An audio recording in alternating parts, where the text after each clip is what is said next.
આ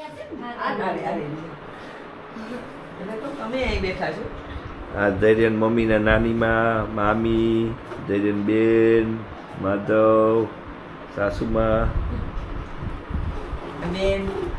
બેન, મમ્મી, રિદ્ધિ ને જીવનલાલ જોશી. અરે ગુંડીનો ગુંડો ભત્રીજો. હા, તોફાની ભત્રીજો. એ ભાઈ તનામાં પૂરી દીધો. જામાં દેખાય તો બરોડા. હજી એક સ્ટોપ રાજકોટ છે, રિદ્ધિને ત્યાં. પછી અમે નીકળી જવાનું. ધૈર્ય હેલો જાય છે. ધૈર્ય રાજકોટ. રિદ્ધિ માસીને ઘરે કે હા, દીદી માસી.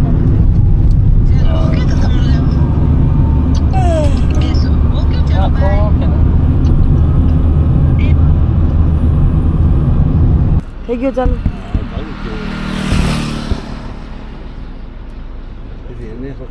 કાનાને નવડાવવા માટે કેસુડા ઉતારે છે મામા અને રાજન બે.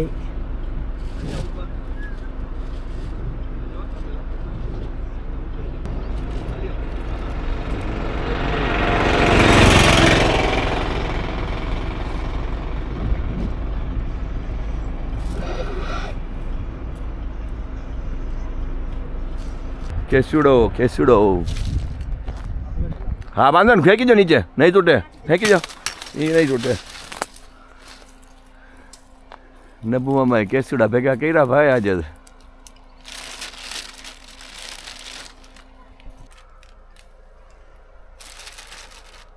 હાઈ ક્લાસ છે. હાઈ ક્લાસ છે કેસુડા.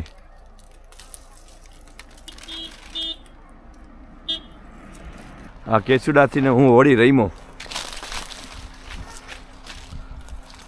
નાનો હતો ત્યારે. મોટી મોટી વિન્ડમિલ આવે છે સાઈડમાંથી. બધે છે ફિલ્મમાં. બધે લાઈક કેબલ છે, એમાં સાડીઓ લગાવી. યાદ છે કઈ બધા સરસ મજાના કલર. ઘરવાળાનો બર્થડે આવતો હતો, એટલે બર્થડે તો આમ ખાલી વિશ કરતા હોય ને, અને નેચરલી છે કે બધા વિશ કરતા હોય, પણ હવે બહેનો કે એને ઓફિસ કામે કંઈ બહાર જવું પડે તો તે દિવસે જ. હવે આમાં એક વસ્તુ યાદ રાખવાની છે કે બેન 35 વર્ષની એજ છે, આકાશ યાદ રાખવા જેવું છે જરાક, તો જોક્સ મજા આવશે. તો એણે ત્યાંથી એક બુકેવાળાને કીધું કે આ તારીખે આટલા વાગે તું બુકે દઈ આવજે. એનો ફ્રેન્ડ જ હતો, અને એમાં છે ને કે તું 25 ગુલાબ લગાડજે. કેટલા? 25 ગુલાબ લગાડજે. ઓલરાઈટ કે કાંઈ વાંધો, એનો ફ્રેન્ડ જ હતો. અને એ દરમિયાન એને ટાઈમ હતો, અને તું કે જ્યારે દેવા જાય ને ત્યારે તું મને મેસેજ કરજે. એટલે મારે ઘરવાળી યારે શું વાત કરવી કરી. તો એનો મેસેજ આવી ગયો કે હું બુકે દેવા જાઉં છું. તો એ દરમિયાનમાં આણે ઘરવાળીને મેસેજ કર્યો કે હમણાં બુકેવાળો આવશે કે અને તને વિશ કરશે ને બધું કરી લીધી ફોર્માલિટી. અને તું જેટલા વર્ષની છે એ મને ખબર છે, પણ તું ખરેખર કેટલા વર્ષની દેખાય છે એટલા ગુલાબ મેં બુકેમાં લગાડ્યા છે. એટલે ઓલી તો રાજી થઈ જાય ને કે 35 વર્ષની જે 25 વર્ષની લાગે તો આમ મજા આવી જાય ને એને.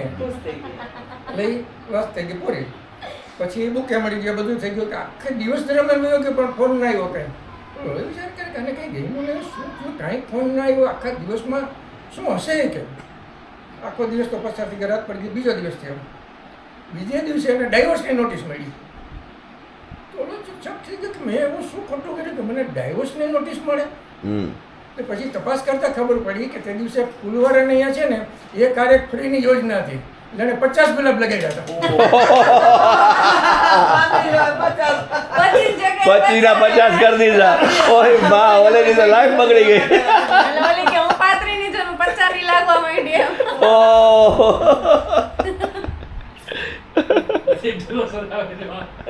આજ તો અમે કેન્ડલ લાઈટ ડિનર કરીને. ઈ સરસ છે, તમને યાદ છે? એક ભાઈ છે એને બૂટનો સારામાં સારો શોખ એમ, અને બૂટ સારામાં સારા લે, અને પછી બૂટની પૂરેપૂરી જાણકારી પણ ખરી એની પાસે કે આ બૂટ શું હોય, મટીરિયલ શું હોય. આમ ટૂંકમાં બૂટનો એક નિષ્ણાત કહેવાય. તો સેલમાંથી એના બૂટ લીધા. 5000 બૂટની કિંમત 2500 રૂપિયા. પણ સેલમાં મોટે ભાગે ખરાબ વસ્તુ આવતી હોય, પણ આ નિષ્ણાતો તેણે જોઈ લીધું કે આ લેવામાં કંઈ વાંધો નથી, એટલે 2500માં એને બૂટ લઈ લીધા અને દિવાળીનો ટાઈમ હતો. તો હવે બૂટ પહેરીને કે પહેલાં તો છે ને કે મંદિરે જવાય, એટલે કે ઉદગારાની કે મંદિરથી આપણે તો મંદિરે ગયો. મંદિરે જઈને જ્યાં બૂટ ઉતારે ને ત્યાં મનમાં લાઈક થઈ ગયા 25 રૂપિયાના બૂટ છે ને હમણાં જો કોઈ ઉપાડી જાય તો આપણા તો પૈસા જાય. એ હવે કરવું પણ પાછા બૂટનો અને બધાનો નિષ્ણાત હતા ઇન્ટેલિજન્ટ. એક કામ કરીએ આપણે, એક બૂટ છે ને એને એન્ટ્રી ગેટ આગળ ઉતાર્યો અને બીજો બૂટ છે એને એક્ઝિટ ગેટ આગળ ઉતાર્યો. બરાબર. એટલે કાંઈ ભેજા મારી ન થાય. મંદિરમાં દર્શન કરે પણ દર્શનમાં મન તો લાગે નહીં ખરેખર. એને કાંઈ 2500 રૂપિયા દીધા હતા. દર્શન વર્શન કરીને ધીમેથી આવ્યો. આવીને જોયું તો એન્ટ્રી ગેટ આગળ તો બૂટ સલામત પડ્યો છે. હાશ નિરાશ થઈ. થોડીક વાર પછી એક્ઝિટ ગેટે પહોંચ્યો. ત્યાં જોયું તો ત્યાં બૂટ મળે નહીં.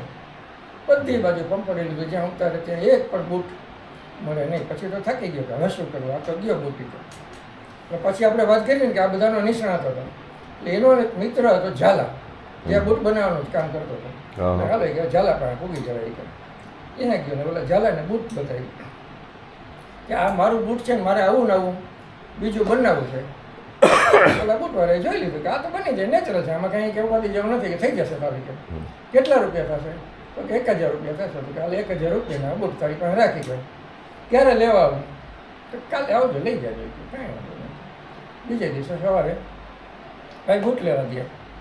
એટલે ઝાલા કે તમને હજી બૂટ તમારું નથી મળ્યું કે ના પણ બૂટ ક્યાંથી મળી જાય? એમ થોડું તરત તૈયાર થઈ જાય કે અરે ના એવું નથી કે તમે હજી ગયા એને પૂરી 5 મિનિટ પણ નહીં થઈ હોય ત્યાં તો તમારો ભાણી આવ્યો હતો કે મામાનું બૂટ મળી ગયું, મામાનું બૂટ મળી ગયું. આ રહ્યું કે બૂટે મને એને બતાવ્યું હોય કે મેં જોયું બે બૂટ એક જ હતા કે એટલે મેં તારા ભાણિયા નહીં બૂટ આપી દીધું કે 1000 રૂપિયા એમાં તો એ મેં એને આપી દીધા કે ઓલો ઝાલા ઓલો ભાઈ કે પણ ઝાલા મારે તને હું કેવું, મારે કોઈ ભાણિયો જ નથી કે ઓય માં ઓલો બૂટ ચોર બૂટ ઉપાડી ગયો, બૂટ ચોર બૂટ ઉપાડી ગયો. હવે એ બૂટ ચોર 2500 નું બૂટ 3500 પડ્યું. મારો કાર્યક્રમ મને ગમતા એક ફિલ્મી ગીતથી શરૂ કરીશ. બરાબર. અને ગીતના શબ્દો છે હિન્દુ ના મુસ્લિમ પૂરબ ના પશ્ચિમ મઝહબે અપના હસના હસાના. એમ કીધું મારો મઝહબ પણ લોકોને હસાવવાનો છે. બરાબર. અને લોકોને હસાવવાની મને આમ ટેવ જ પડી ગઈ છે. જ્યાં કંઈક 10-15 માણસનું ગ્રુપ હું જોઉં અને યોગ્ય સમય હોય તો એકાદી જોક્સ વેચી મૂકી દઉં છું. આ મને ટેવ જ પડી ગઈ છે. બરાબર છે. પણ હમણાં યાર બીજી ટેવ પડી છે અને એ ટેવને એ ટેવ કરતાં કુટેવ કેવી વધારે યોગ્ય લાગશે મને. અને એ કુટેવનો પ્રભાવ તો દિવસે દિવસે વધતો જાય છે. અને એ કુટેવ છે ભૂલી જવાનું. પહેલાં જ્યારે કોઈ મને કહેતું હતું એ વાત મને 5 મિનિટમાં જ યાદ રહેતી હતી. અત્યારે તો કોઈ મને કંઈ કહે ને તો 2 મિનિટમાં ભૂલી જાઉં છું. ઓ ભાઈ. દાખલા તરીકે તમે લ્યો અત્યારે તમને જોક સારો બોલાવ્યો અને હું જે મારી કહાણી લઈને બેસી ગયો છે પણ સારું છે યાદ આવી ગયો તો આપણે જોક્સનો પ્રોગ્રામ ચાલુ રાખીએ. તો હમણાં ભાવિનભાઈ મને એક સ્કૂલની મુલાકાત લઈ ગયા. કાકા હાલો કે આપણે સ્કૂલની મુલાકાતે જઈએ કે એટલે અમે સ્કૂલની મુલાકાતે ગયા. સ્કૂલનું વાતાવરણ જોઈને તો મારી આખી આમ તબિયત લઈ ગઈ. એવું સુંદર વાતાવરણ કે આમ આપણે મજા આવી જાય. થોડીક વાર પછી અમે ક્લાસરૂમમાં ગયા તો ક્લાસરૂમમાં 25 વિદ્યાર્થીઓ આમ એટેન્શનની પોઝિશનમાં આમ ભણવા માટે આમ તત્પર એવી રીતે બેઠા હતા. ને એમાં ક્લાસ ટીચર આવ્યા નહોતા. હવે આનાથી યોગ્ય સમય બીજો કયો હોઈ શકે? એટલે મેં તો એક મસ્ત મજાની જોક્સ પ્રતિ કરતી હતી. પણ આ હું ન કોઈ હૈશું કે ન કોઈ તાળી પડી. હું એ વિચારવા પડી ગયો. પણ પછી મન મનાયું કે ભાઈ આ તો મોટી સ્કૂલ છે, કદાચ હસવાની તાળી પડવાની મનાય પણ હોય એટલે બહુ આપણે મનમાં લીધું નહીં. ત્યાં તો ભાઈ વાંચી બોલ્યા, અરે જગદીશ કાકા યાર તમે 5 મિનિટ પહેલા જ કીધું હતું કે આપણે બેરા મુંગાની શાળાએ જાય એની મુલાકાત આવ્યા છે, તમે 2 મિનિટમાં ભૂલી ગયા. ઓ વાહ વાહ વાહ વાહ.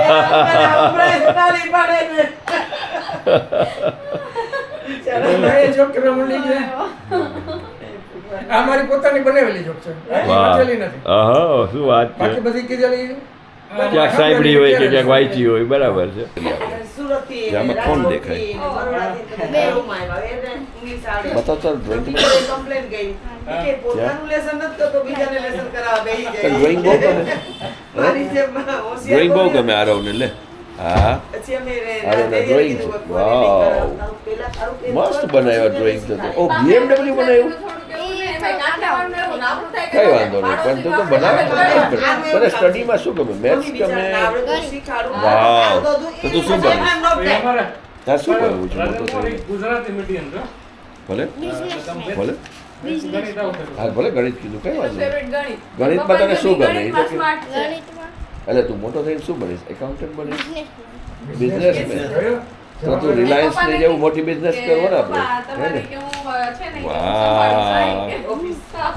હે અને એના પપ્પાને જેમ આમ તૈયાર થઈને એને તો એમ કે એક દી મારા પપ્પાને કે મારા સસરા આવી રીતે બેઠા ને તો એ મોબાઈલ જોતા હતા એમ. તો એટલે સોભાઈ સવારના મોર્નિંગના મેસેજ જોઈને જોતા હતા. એ ભાઈ પોતે લેસન કરતો હતો. હેલો વાવ બતાવ તો ખરા હા મોબાઈલ લઈને બેસવાનું. મેં કીધું ભાઈ દાદા મેં કીધું ભલે કાંઈ કર્યા નથી પણ એ જેમ તારી જેમ નાના છે ને ખૂબ કામ કર્યું એટલે હવે મોબાઈલ લઈને બેઠા અમે કીધું. એને તેમ કે બુઢું થવાનું બસ મોબાઈલ જ લઈને બેહો. પછી ઓ ઈ હામે હોય ને બંધ શું હોય. મોબાઈલ લઈને ન સ્પાઈડરમેન બેઠા. વાવ તો બધે મૂકી દીધો મોબાઈલ ઈ જ્યારે બેઠો હોય ત્યારે કોઈ માનો મોબાઈલ જ ન લે.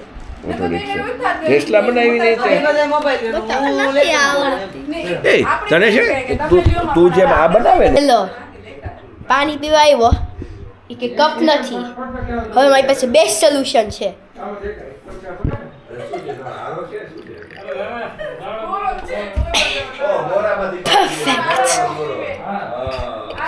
આમાંથી પીવો હજી ટેસ્ટ સરસ લાગે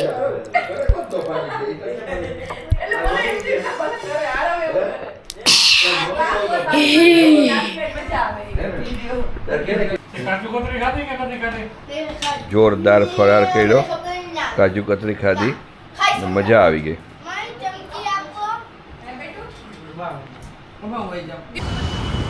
રીના રામ ઓર શ્યામનો ગોલો ખાઓ ને આ ઋષિ તો જો રીના મારાથી મોટો થઈ ગયો રીના તારો ગોલો મિસ કરે તું મમ્મી રીતિ